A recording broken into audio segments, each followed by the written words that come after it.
Holmes, will you explain the reason and rhyme behind this masquerade? Elementary. We shall conduct an experiment that will allow us to answer a simple question. Does the type of weapon used by the killer correspond to a specific profession? And here are our sow's heads. Congratulations, Watson. You're welcome, Holmes, but what do you really want to do? Take up a collection?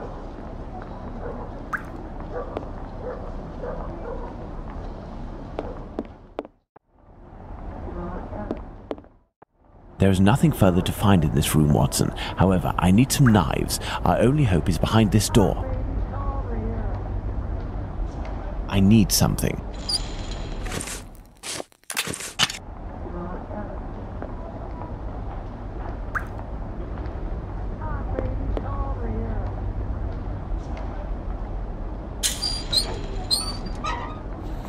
There, this door is slightly raised.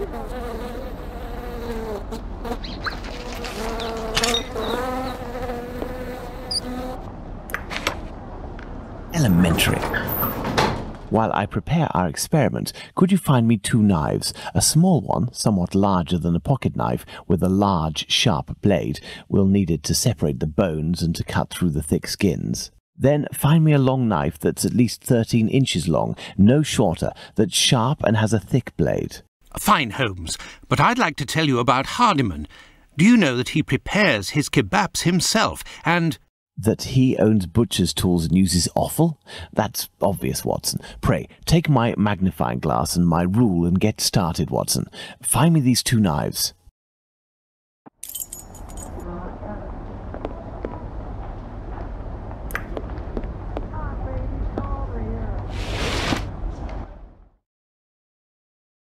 With the rule, I must find a large knife.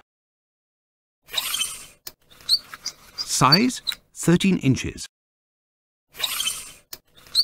Size, 11 inches.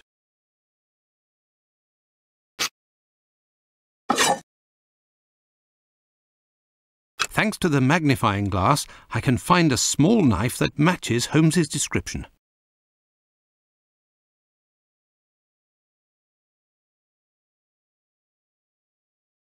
Fragments of cartilage.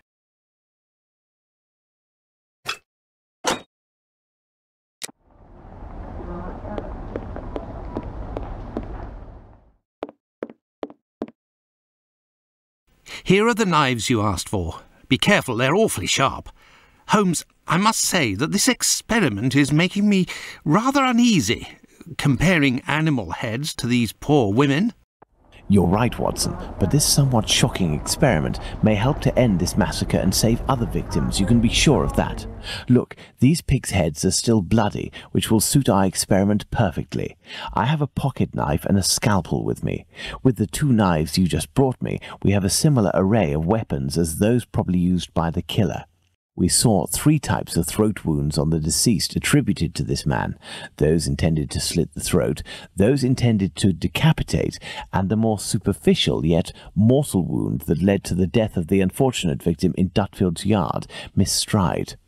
With the help of these 4 knives, we are going to try to recreate these wounds on the pigs' heads and see what we can establish about the weapon or weapons used.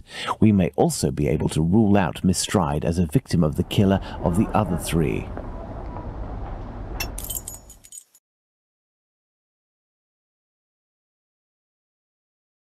Let's try to use these weapons on this head to obtain a large deep wound to the throat, like those that were noted on 3 of the 4 victims.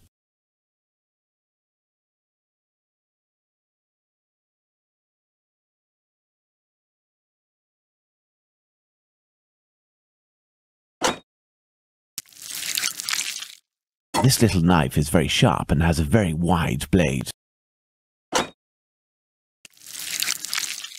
This pocket knife is very sharp, but its blade is too thin.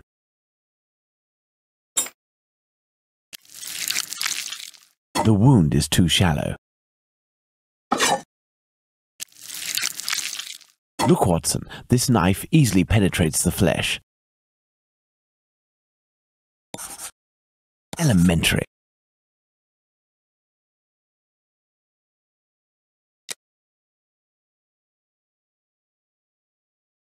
Let's try to decapitate our victim with these tools, knowing that the killer didn't quite manage to do it. Charming.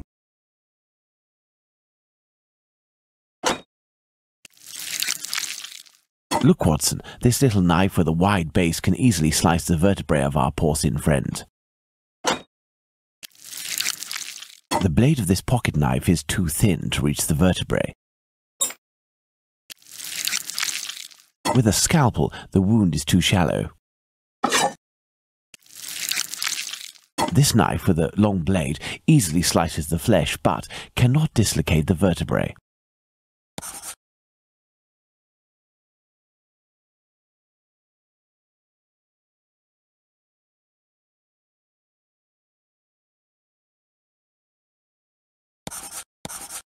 Elementary.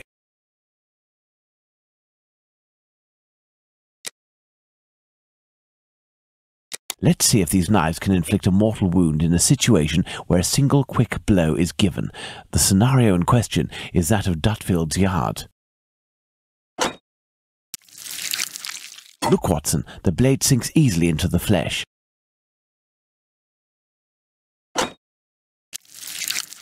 In using the cutting edge of this pocket knife's blade, I can scrape the skin. This particularly sharp blade can make a deep gash with one quick slice. It cuts through the flesh easily as the blade is so sharp. Elementary.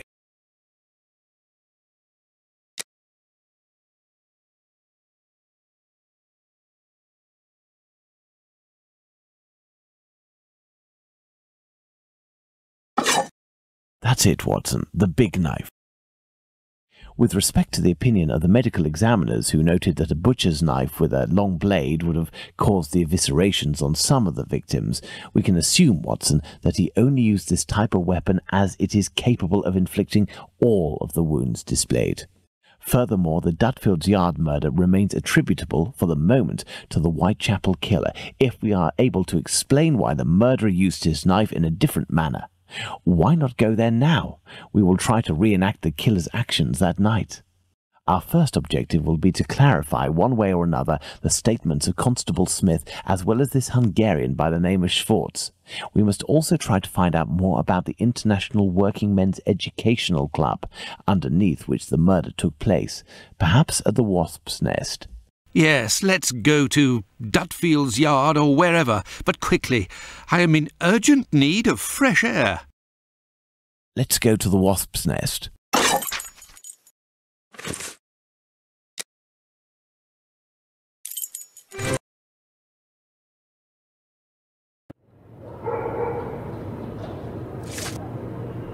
Don't forget that Bluto may still be hiding here. I will try to find out more inside. You, Watson, must intercept the policeman on his rounds. Given the hour and a bit of luck, it will be Smith. Try to get some information from him. Understood, Holmes.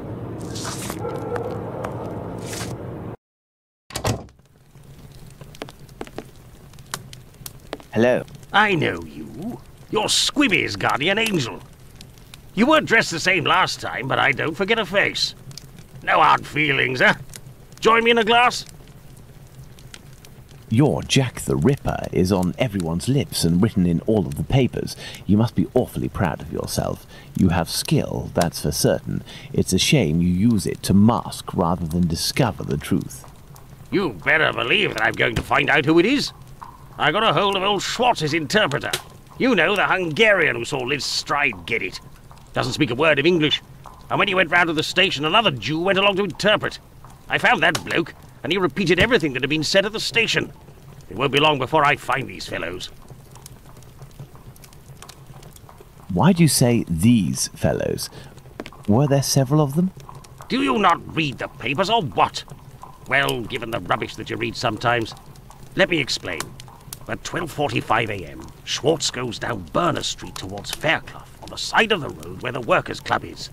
A bit further from there, just near Dutfield Yard's wooden doors, a chap and a lady are arguing. The Star said that the bloke wanted to push the girl into Dutfield's Yard, but the translator told me that Schwartz saw him pulling her towards the road. She doesn't want to follow. He grabs her by the shoulders and throws her to the ground. She falls. Falls a bit, but not too loudly. Old Schwartz is scared, crosses to the other side, but continues in the same direction. The bloke with the girl notices him and yells, "Lipsky!" At the same time, another bloke at the corner of Fairclough and Burner who was lighting his pipe gets in on the action. He starts coming towards Schwartz in a menacing way, and Schwartz takes to his heels, doesn't see anything else. Once he finds out that a woman got herself killed, he went to testify and identified Longley's stride as the woman he saw getting thrown about. So there were definitely two blokes, mate. But why am I telling you all this? In vino veritas. I'll take my leave then, Mr. Bulling. That's right. Till next time. I'm missing some information.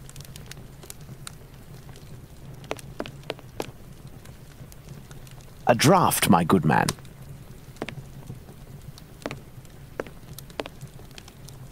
Here, sir.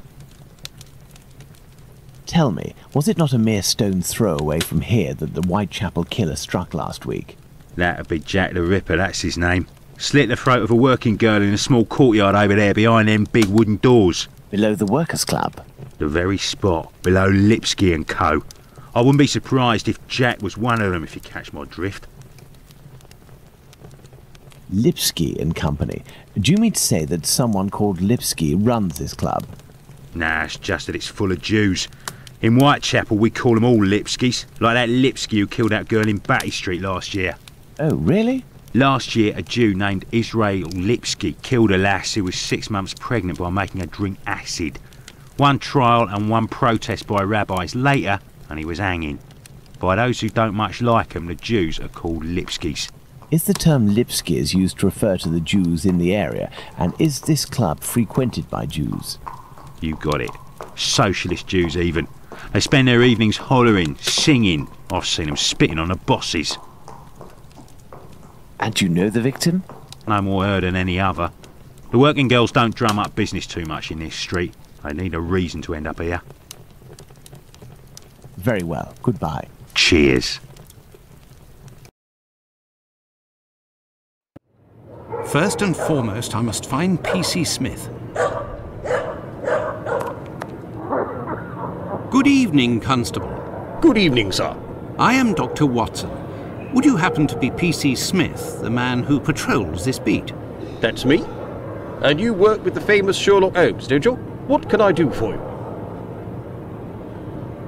I believe you were on duty the night when the murder took place here. You would certainly be able to confirm a few details, such as the time of death that the medical examiner gave. It's just that I wasn't there when the body was discovered. I don't think I can help you. But I was told that you had seen the victim that very night. Indeed. But it was before the murder. I saw her, not far from here.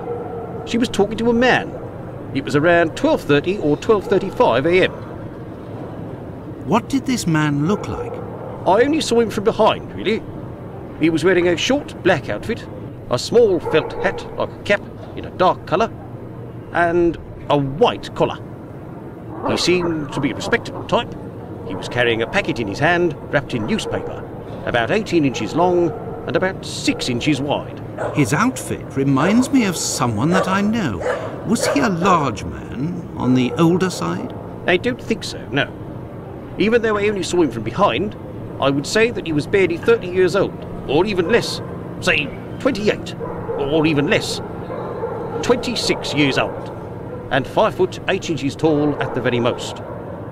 He had a small dark brown moustache and an olive complexion, I would say, but once again, I only caught a brief glimpse of his face in three-quarter profile. Nobody else saw this man? I discussed this previously with Mr. Eagle, the president of the Workers' Club. That night he returned around 12:40 a.m. to the club. Used the passage through Dutfield's yard to get into the club because the main door was locked. He can attest that he didn't see anyone else in the passage at that time, but wasn't really paying attention to who else might have been in Burner Street itself. He was listening to the song coming from the club. In short, no one else saw him. Well, thank you for having satisfied my curiosity, my friend. A fine evening to you, Doctor.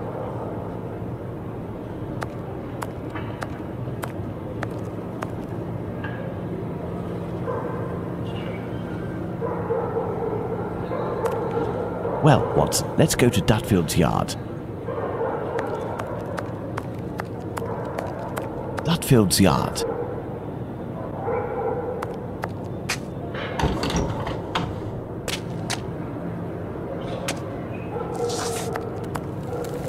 Your interrogation of P.C. Smith has proven to be very shrewd and of great interest. Thanks to the information I've managed to gather and that you were able to read in my notes in Baker Street, Watson, we can recreate what happened that fateful night at this location, Dutfield's Yards to be precise, the site of Liz Stride's murder.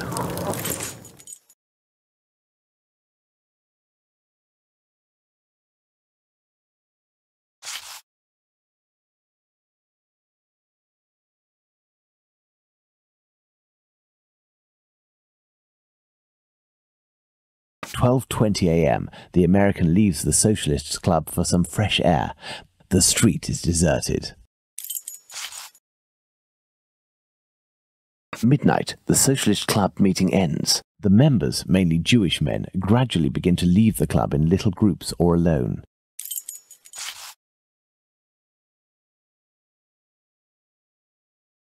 "12:30 to 12:35 a.m. Smith notices Liz Stride talking to the man with the package.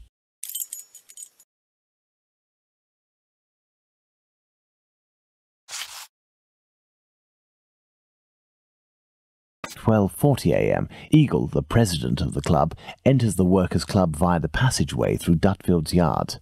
He passed through Dutfield's yard. If Liz Stride had already been killed, he would have had to walk over her.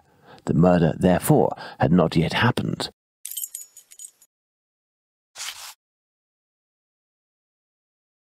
"12:43 a.m. Israel Swartz passes by Dutfield's yard and witnesses the attack on Liz Stride.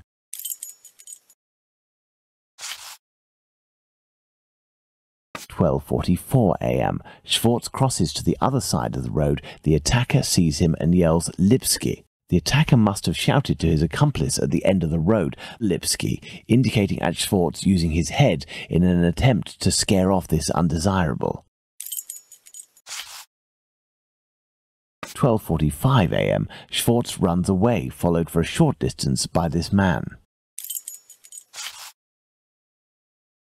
1 a.m. Mr. Diemschutz wants to enter with his cart, but the pony refuses. We know that the murder took place between 12:45 and 1 a.m. Mr. Diemschutz, therefore, must have disturbed the killer. Let's place Liz Stride's murder on the timeline, Watson.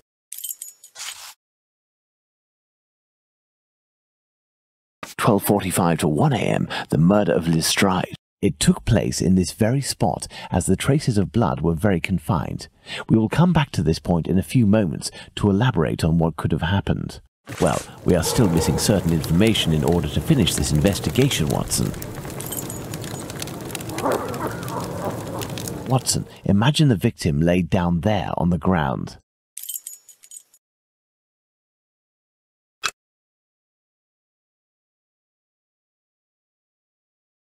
Her right hand, it is bloody, as is her wrist.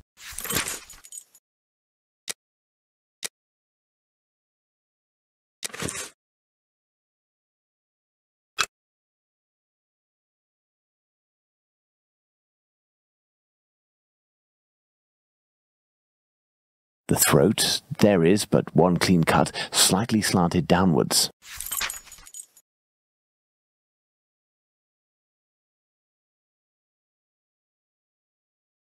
Her left hand, it is closed around a bag of pastils.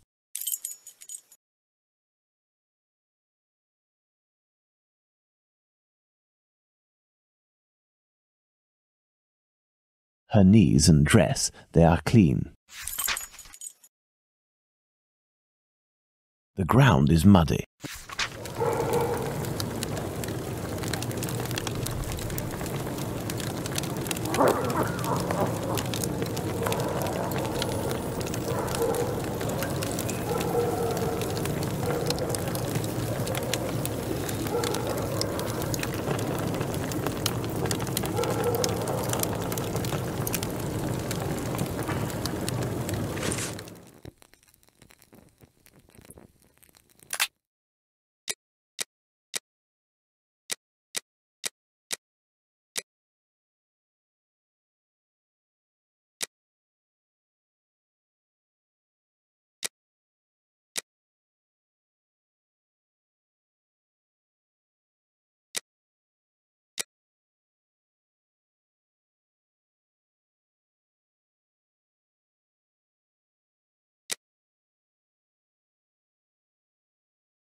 We have two possibilities. The first is that Liz Stride's killer and the attacker, seen by Schwartz, were one and the same man.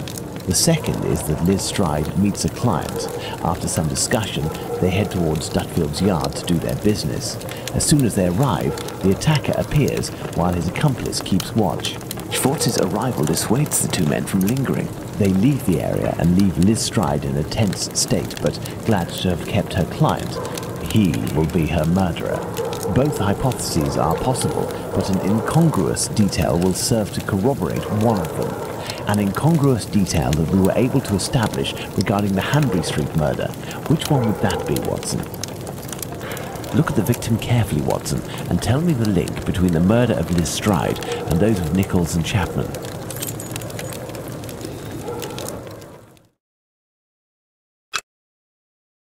The bag of pastels, Holmes. The bag of pastels. Indeed, Watson. If this woman had to defend herself against an attacker, why would she have held onto this bag in her hand? It didn't fall because this woman's hand tensed at the moment when she fell to the ground. Therefore, Watson, we know the killer distracted his victim's attention by making them take something out of their pockets. Why didn't he slit her throat like the others? He must have feared a struggle with this strong-willed woman. Why didn't he eviscerate her? Because Louis Deanschutz arrived. Do you think the Whitechapel killer is behind this murder, Holmes? Yes, and now this murder has been linked to its rightful perpetrator, it will take on deeper meaning when we have examined the facts from that night. Let's go to Mitre Square, where Catherine Eddowes was killed. And make haste, Watson, as we have another murder to commit in 40 minutes. Here we are, Watson, Mitre Square. It took us a mere 20 minutes to get here.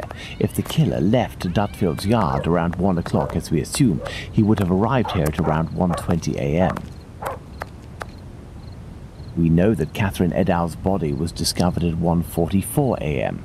Catherine was released from prison around 1 o'clock, but we have no information as to what she could have been doing until her death.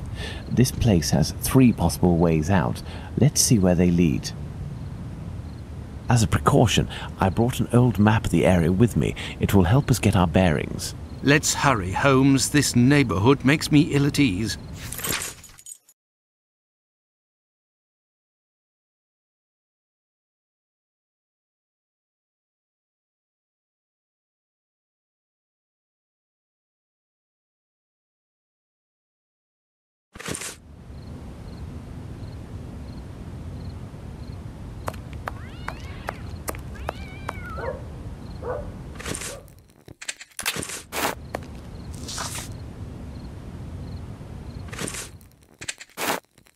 Take the lantern, Watson.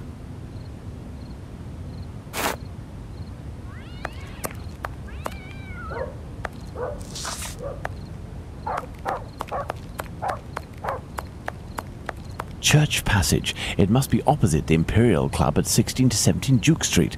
Let's go to the end.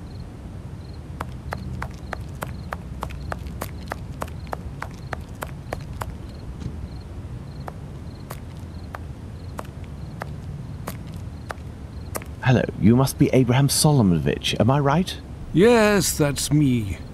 But I know you. You brought a lad to my place to take care of a cat, and I loaned you my mask. That's me. May I present? Dr. Watson, of course. Delighted. And you? I have known for a few days that you are a detective by the name of Sherlock Holmes. Is that so? You don't miss a thing, do you? It was the children who gave me away, am I right? They didn't want to, but I gained their confidence by offering them a small comb and half a cake. They made a good deal out of it, so I don't blame them. However, I must request, as a personal favor, that you do not reveal my identity. You have my word. Curiosity is just killing me, as you may have guessed. Would it be breaking an oath to confide in me the nature of the investigation that you are leading? Does this spot where we are now in Mitre Square mean anything to you? A demon lives in this city, Mr. Holmes. These unmentionable acts degrade the human race and put the Jewish community in terrible danger. Lots of rumours are circulating, but they are but rumours. I see you're leaving the Imperial Club. It's a stone's throw away from Mitre Square, and the 2 recent murders were most probably discussed in there. Do you know if anyone from the club saw or heard anything that night? Yes, Mr. Holmes. That night, 3 members of our club saw a woman talking to a man at the very spot where we are standing, a few minutes before the body was found, at the end of this passage. Fantastic, Holmes. Calm yourself, Watson. There is nothing at the moment to suggest it was the victim. Can we meet these members? I am afraid that won't be possible. As soon as the police heard the evidence of these men, they were sworn to silence. I understand. But you are working for the good, and I must tell you what I know. One of the 3 men, my friend Joseph, left that night with 2 other members of the Imperial Club, Harry and another Joseph. It was around 1:35 a.m., perhaps a bit earlier. When Joseph, not my friend, but the other, the Aldgate butcher, exited, he saw a man and a woman in discussion at this very spot where we are. These men must have been about 16 feet away from the couple. That's about right. So Joseph, the butcher, said to the other 2, while pointing at the couple, "Look, I don't like going home alone when I see this kind of people here." My friend Joseph looked at them without noticing anything strange and didn't understand what he meant. They had the look of 2 rather unkempt people, but no more than that. After the murder, did these 3 men tell the police what they had seen? Not quite. Harry stated that he hadn't seen the couple. As for Joseph, the butcher, even though he was the one who commented on them and pointed them out, said that he couldn't remember anything except that the man was about 3 inches taller than the woman, who was 5 feet tall, no more. My friend Joseph, on the other hand, did his best to cooperate with the police. And what did your friend Joseph say? What did this man and woman look like? The man must have been 30 years old, about 5 foot 7 inches, light complexion, and a fair moustache. He wore a loose, dark jacket, a grey cap, and a red scarf around his neck. But he said that he only saw him for a brief instant, and it would be impossible to recognize him. And the woman? He only saw her from behind. She had her hand on the man's stomach and seemed to be pushing him. He said that he remembered that she was small, was wearing a black jacket and a black bonnet. After his testimony, the police took him to see the clothing of the deceased, and Joseph said that they looked identical to those of the woman he had seen. Like I already said, he only glanced at the 2, as he was headed with the others in the direction of Aldgate. One final question. The Imperial Club is a Jewish club, isn't that correct? Indeed. Thank you for your help, Mr. Solomonovich. Bah, it was nothing. We must at all cost prevent this demon from striking again, and the police seem to have some difficulty in doing that. I wish you the best of luck, Mr. Holmes.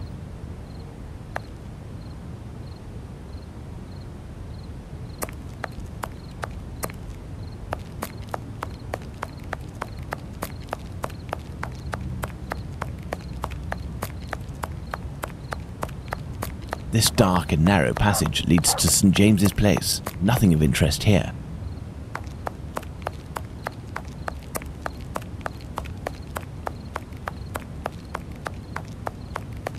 This is Mitre Street, from where Watkins, the constable who found the body, came. Well, let's find the spot where Edow's body was discovered.